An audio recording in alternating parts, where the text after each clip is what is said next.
Hi guys hi guys welcome back to YouTube channel of Brain Voice. आज की इस video में हम करने वाले हैं next question history of India 4 का, सेमेस्टर 4 वाले बच्चों के लिए। Discuss discuss the nature and extent of the agrarian economy during 13 एंड 14 सेंचुरी। एग्रेरियन इकोनॉमी का हम नेचर और एक्सटेंट जानेंगे ड्यूरिंग द टाइम पीरियड 13 और 14 सेंचुरी। द 13 एंड 14 सेंचुरी बहुत important time period in Indian history, specially under the Delhi सल्तनत। दिल्ली सल्तनत के अंदर की बहुत ज़्यादा इंपॉर्टेंट चीज़ आती है इसमें, जिसका 1206 से 1526 का टाइम पीरियड आता है। ड्यूरिंग दिस पीरियड, इस टाइम के दौरान, the agrarian economy meaning the economy based on agriculture grew and change a lot, काफ़ी ज़्यादा चेंज हुई। ये बन गई more organised, more productive and better manage under sultans. In this ऐसे हम समझेंगे नेचर, एक्सटेंड और role of peasants, landlords and state and impact changes during the same time. What was the agrarian economy? Simple words में समझा, agrarian economy मतलब farming, irrigation, land revenue और village life. Farming यानी crops को grow करना, growing crops. Irrigation, watering the field. Land revenue मतलब collecting taxes from farmer. Village life का मतलब होता है how villages operated, contributed to the kingdom, कैसे कंट्रीब्यूट करते हैं किंगडम में। 13-14 सेंचुरी में एग्रीकल्चर था मेन सोर्स ऑफ लिवलीहुड का for most of the people and the backbone of the economy. हम ये देखते हैं कि agriculture the backbone of the economy. Almost 85 to 90% of people जो कि विलेजेस में रहा करते थे, वो काम किया करते थे फार्म्स में, खेतों में। Nature of the agrarian economy, हम पहले समझेंगे फीचर और nature of the agriculture in this period. Dependence on land and agriculture. Land was a main source of wealth. Land था क्या? Main source of wealth. Kings, nobles and officials derived their power and income from land revenue. जो land था वो था main source of wealth. Kings, nobles and officials drive करते थे उनकी power और income from the land revenue. Land revenue उनके पास पैसा आता था और पावर आती थी। पावर आएगी तो पैसा आएगा, पैसा आएगा तो पावर आएगी, सीधी सी बात है। दोनों वाइस वर्सा हम बोल सकते हैं। मोस्ट पीपल वर पीजेंट्स, काफ़ी लोग पीजेंट्स हुआ करते थे, यानी फार्मर्स हुआ करते थे, जो कि काम बहुत ज़्यादा मुश्किल भरा करते थे, हार्ड वर्क किया करते थे, जिससे कि ग्रो कर सकें फूड और पे कर सकें taxes. The society was largely agrarian. Society कैसी थी? लार्जली एग्रेरियन थी। Types of land ownership, they are different types of land ownership, जैसे स्टेट ऑन लैंड, मतलब जो जितनी भी लैंड होगी थियोरेटिकली बिलोंग करेगी सारी की सारी किंग को, ठीक है। इक्ता लैंड यानी पीस ऑफ लैंड दिया जाएगा ऑफिसर को मुक्ति को in exchange of their services, service के बदले में। इक्ता सिस्टम वाले में हमने पढ़ा है सारी चीज़। प्राइवेट लैंड यानी सब land, some land was own privately by nobles और wealthy families. Temple land, religious institution was also own large states, मतलब जो रिलीजियस इंस्टीट्यूशन होते हैं वो भी बड़े बड़े स्टेट्स को ओन करते हैं। दस land ownership was mixed, state control and feudal and religious. Crop grown, the main crops included food crops, cash crop और vegetables and fruits. अगर आपको नींद आ रही है तो मैं आपको एक चीज़ बताता हूँ। फूड क्रॉप जैसे कि वीट, राइस, बार्ली और मिलेट्स। कैश क्रॉप जैसे कॉटन, शुगर केन और इंडिगो। और वेजिटेबलीज, कुछ याद है? वेजिटेबलीज फ्रॉम बम्बरबोला लैंड। आई होप आप लोग समझ गए होंगे, जिसको समझना होगा वो समझ गया होगा, नहीं तो वेजिटेबल्स एंड फ्रूट्स जैसे mango, banana and jackfruits were grown for local use. ये सारे के सारे लोकल यूज़ के लिए भी यूज़ हुआ करते थे, ग्रोन मतलब उगाए जाते थे, बोल सकते हैं आप लोग, है ना। बेसिकली वेजिटेबली वाला एक मीम नहीं बोल सकते हैं, एक मतलब बहुत ज़्यादा ट्रेंडिंग में चल रहा है आजकल इंस्टाग्राम पे। फ्रॉम बम्बर बोला लैंड, डगमग गोला डगमग डोला बोला and whatever this is, बम्बर बोला डगमग डोला, है ना, वो सब कुछ ऐसा समथिंग समथिंग फा। Anyways, does the economy produce both food for survival and good for trade? ठीक है। रोल ऑफ इरिगेशन, इरिगेशन बहुत इंपॉर्टेंट होता है बिकॉज रेनफॉल वॉज अनसर्टेन। देखो आजकल देख लो, ओले पड़ रहे हैं गर्मियों में, 40 डिग्री टेम्परेचर, ओले पड़ रहे हैं ना, ओले पड़ रहे हैं, ओले पड़ रहे हैं। तो मेथड्स यूज इंक्लूड, जो मेथड्स यूज हुआ करते थे वो हुआ करते थे वेल्स, टैंक्स और कैनाल्स। एक किंग्स और लोकल लॉर्ड्स बनाया करते थे। वो नहीं है कि वो पहुंच गए, किंग सुबह उठा, राजा उठा सुबह और छेनी हथौड़ा लेके पहुंच गया बनाने के लिए टैंक्स और कैनाल्स, वो बनवाया करते थे जिससे कि एग्रीकल्चर को सपोर्ट मिले, ठीक है। वाटर मैनेजमेंट वाज अ की part of the agrarian economy, ठीक है। Heavy taxation. The tax demanded, state demanded a large part of the agriculture produce as revenue. Large part state के पास जाएगा as a revenue. Tax was collected either in cash or kind यानी grains या फिर cotton etc तरीके से.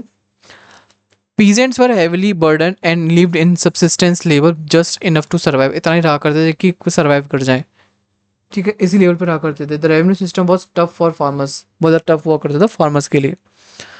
Peasants communities, villages वर organised communities, जो villages हुआ करते थे ऑर्गेनाइज कम्युनिटीज हुआ करती थी. पीजेंट्स रैयत वर्क क्या करते थे, पीजेंट्स इसको रैयत भी बोला करते हैं. Work on land either as small land owners, tenants यानी आर रेंटिंग लैंड्स, लेबरर्स यानी वर्किंग फॉर वेजेस जो कि काम किया करते हैं. Caste and social division shaped rural life. Upper caste and had more rights over land. Upper caste के पास ज़्यादा राइट्स हुआ करते थे जबकि लोअर कास्ट के पास थोड़े वो वर्कर्स हुआ करते थे, वो वहाँ पे काम किया करते थे, work days labour. Society was deeply hierarchical हुआ करते थे सोसाइटी पर, यानी बेटे का बेटा, बेटा का बेटा, बेटा का बेटा, बाप का बेटा, बेटा का बेटा, बेटा का बेटा, ऐसे हुआ ना. Extent of the agrarian economy.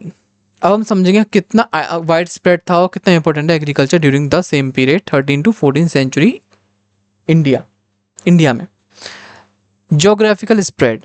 Agriculture was practice in almost all part of India. हर एक पार्ट में ये प्रैक्टिस हुआ करती थी एग्रीकल्चर की. इंपॉर्टेंट रीजन है डॉब रीजन, जैसे कि बिटवीन गंगा और यमुना रिवर, जैसे कि जहाँ पर क्योंकि बहुत ज़्यादा फर्टिलिटी मिलती है, वेरी फर्टाइल रीजन. पंजाब, ठीक है, वीट्स ग्रोइंग रीजन है ये हमारा. बंगाल यानी राइस प्रोडक्शन यहाँ पे होता है ज़्यादा. डेक्कन प्लेट्यू, मिलेट्स और कॉटन यहाँ पे ज़्यादा मिलती है हमें, है ना. 10 अलग अलग क्रॉप्स अलग अलग जगह पे अलग अलग रीजन पे डिपेंड करता है, क्लाइमेट पे और सॉइल पे वहाँ पे ग्रो होती है. Expansion of cultivated land. Many forested areas were cleared for farming. बहुत सारे ऐसे फॉरेस्टेड एरियाज से जो कि क्लियर किए जाते थे, सफा किए कर दिए जाते थे फार्मिंग के लिए. न्यू विलेजेस वर इस्टेब्लिश. नए नए गाँव, नए नए विलेजेस अब इस्टेब्लिश करे गए. The sultanates encouraged expansion to increase revenue. सल्तनत ने उनको बढ़ावा दिया कि वो एक्सपेंड करें अपने एग्रीकल्चर लैंड को जिससे कि रेवेन्यू भी बढ़े, ठीक है. रिलीजियस इंस्टीट्यूशंस जैसे कि हिंदू टेम्पल्स, मुस्लिम खानखास also helped in settling new lands. Thus there was constant expansion of agriculture यहाँ पे देखने को मिलता है. Urban demand. बिग सिटीज जैसे कि Delhi, Daulatabad and Multan and Lahore needed a lot of food for raw material. Cities को काफ़ी ज़्यादा बड़ी मात्रा में चाहिए होता है फूड, रॉ मटेरियल्स वगैरह. फार्मर्स प्रोड्यूस करते हैं extra goods like cotton, sugar and indigo for city markets. 10 agriculture supported urbanisation. Agriculture support करता है अर्बनाइजेशन को. Trade and agriculture. Agriculture and trade was closely linked, एक दूसरे के साथ क्लोजली लिंक्ड है. Surplus food and cash crop was sold in markets, mandis, ठीक है. आप trade routes connected villages to town and ports. जो ट्रेड रूट्स हुआ करते थे कनेक्ट करते थे विलेज और टाउन को, पोर्ट्स को, या फिर बोल सकते हैं विलेज को टाउन से और पोर्ट्स से, ठीक है. और the agriculture was the base for internal and external trade. Impact of war and invasion. Continuous war और समटाइम्स ये कंटिन्यूस वार समटाइम्स डैमेज कर देता है, कभी कभी डैमेज करता है एग्रीकल्चर को, ठीक है. फील्ड डिस्ट्रॉय हो जाते हैं. The farmers were displace. Farmers को डिस्प्लेस करना पड़ता है, एक दूसरे से दूसरी जगह जाना पड़ता है, एक जगह से दूसरी जगह जाना पड़ता है basically. However, rulers tried to restore agriculture quickly because it was the main source of wealth. और फार्मर्स को ये जल्दी से जल्द क्विकली इसको रिस्टोर करना होता है क्योंकि ये is the main source of the wealth. Thus agriculture showed both resilience and vulnerability, ठीक है. Role of different groups. Several groups played a important role in the agrarian economy. जैसे पीजेंट्स अलग रोल प्ले करते हैं, उनका काम क्या है, बैकबोन ऑफ द इकोनॉमी हुआ करते हैं, टैक्सेस को पे करते हैं, प्रोवाइड करते हैं food for society, tough life में रहा करते हैं स्पेशली अंडर हैवी टैक्सेशन, ठीक है. जमींदार जो हुआ करते हैं कंट्रोल करते हैं large areas of land, collect करते हैं rent from peasants and often maintain करते हैं प्राइवेट आर्मीज, एक्ट करते हैं as a middleman between the state and the peasants. Alright.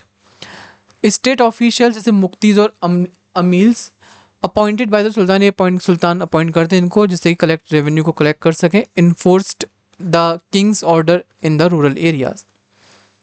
religious institutions, temples, mosques and monasteries owned land and collected revenues. जो religious institutions भी revenue collect किया करते थे. provided employment to many peasants. Thus, many groups shared competed for the wealth of the land. ठीक है, अलग अलग groups हुआ करते थे, वो compete करते थे, शेयर किया करते थे, compete किया करते थे वेल्थ ऑफ द लैंड के लिए. State control over agriculture. The Delhi सल्तनत took a strong step to control the agrarian economy. पहला आता है हमारा land revenue collection. The state demanded a fix share of the produce. जो स्टेट डिमांड करता है fix share of produce of in around one third of the half, one third to half. Tax could be paid in cash और kind. Cash किसी tax किसी में भी पे कर सकते हैं, कैश में कर सकते हो फिर काइंड में कर सकते हो. रीजन टू रीजन डिपेंड करता है. इक्ता सिस्टम एक मतलब जो हमने पढ़ रखा है वो आप देख सकते हो, उसमें डिटेल में यहाँ पे नहीं है, पहुँच के तो डिटेल में बताना पड़ेगा मेरे को, इसलिए वो डिटेल में वाली वीडियो देखना है इक्ता सिस्टम वाली. ठीक है. अलाउद्दीन खिलजीज के रिफॉर्म क्या थे. अलाउद्दीन खिलजीज का टाइम पीरियड 1296 से 1316 तक रहा है, जिसने कि मेजर चेंजेस को इंट्रोड्यूस किया, जैसे फिक्स टैक्स रेट्स करे. इनके टाइम पे बहुत सारे डिपार्टमेंट आते हैं. Guys department is very important, और आप डिपार्टमेंट्स याद कर सकते हो, बहुत अच्छी बात है. आप डिपार्टमेंट्स लिखना है इस टाइम पे. बहुत से डिपार्टमेंट्स आए थे, बहुत से डिपार्टमेंट्स.